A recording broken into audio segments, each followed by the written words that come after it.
Hi and welcome to another English lesson. Last week, Lynn compared two artists, one from the UK and one from the USA, and I love the idea of making these videos, and I love the idea that we can discover new music together, and that you can suggest bands in the comments, and that you can vote for your favorite ones. So this week, we are going to compare two rock bands, one from the United States and one from the UK. We're going to compare the Creedence Clearwater Revival and the Rolling Stones. Do you know them? I bet you should know at least the Rolling Stones, but maybe if you ask your parents, they will know as well the Creedence. Let the battle begin. We are going to start with the Creedence. The Creedence is an American band, as I said, who started recording in 1968 and who split up in 1972. They are one of the most well-known rock bands of all times, and they've got a high place on the Rolling Stones magazine chart as one of the best bands ever.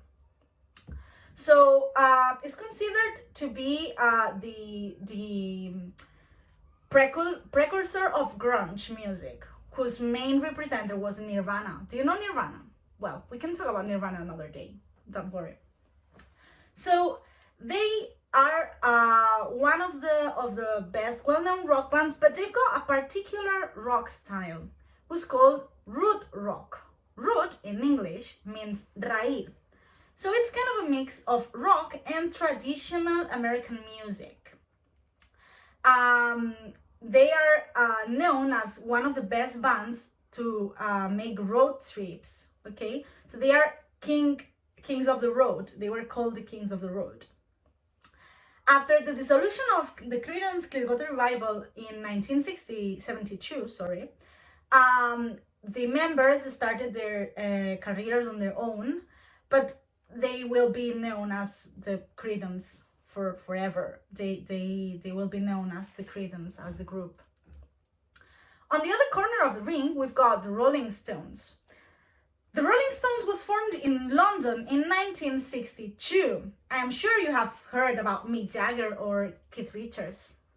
This band are at the forefront of the British invasion. Do you remember this concept from another video? Yes. Their music style is rock music, but it's super different from the Creedence rock.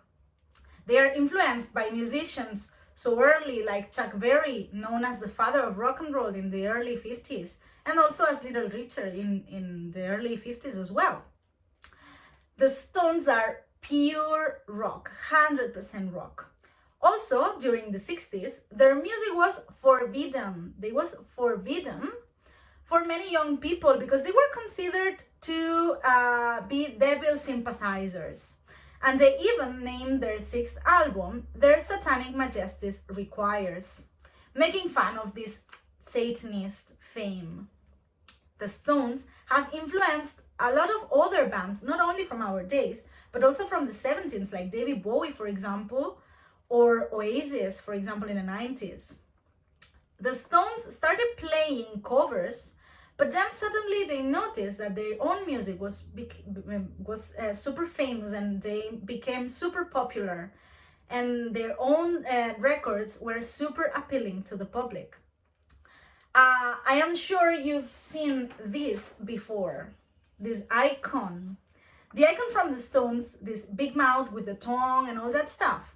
A lot of people nowadays wear t-shirts with this. This has become a fashion, fashion more than a music icon. So now that you've got info about all these huge bands, about the Creedence and about the Rolling Stones, I would love you to tell me in the comments which of these two huge bands do you prefer, or which did you know, and which do you have discovered with this video. And I hope you have enjoyed it, and see you next time. Bye bye.